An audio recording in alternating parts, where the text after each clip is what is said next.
So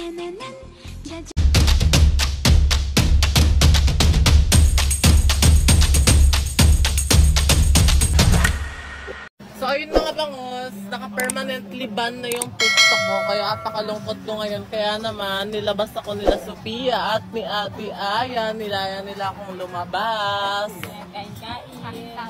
At syempre, hindi naman pwedeng kami lang yung lumabas. Syempre, sinama namin ang buong pamilya. Ayan si Kenan, ang fresh na ni Kenan. Anong gamit mo, Kenan? Yaji, si Father Yaji. Ito si si jowa ko is Baby Boy. Hello, go, pogi.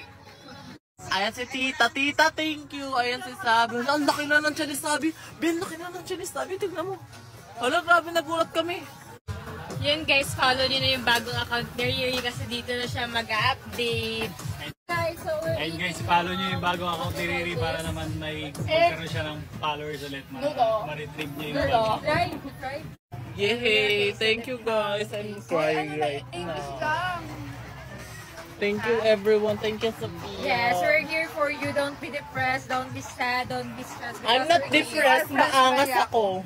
So ayun guys, kakain kami nag-FF ng fried noodles with Ate Aya nga pala. Let's taste it. Titikman natin siya. Kakain pero ako wala. Ang dalawa lang. May hingi lang ako. Hi guys, so let's taste canton.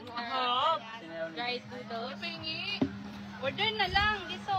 Order ako. Sige, tita. Sige. Ano yung flavor niyan? Sarap! Ano flavor niyan? Kaya Aya, orderin ko. Ano na to? Ako lagi siya na mag-timpla. Kita mag-timpla. Lagi na mag-timpla. Wait, tita no? And here's the ice cream kasi ang akang. Okay. Saan kita? Akang. Pero masarap siya.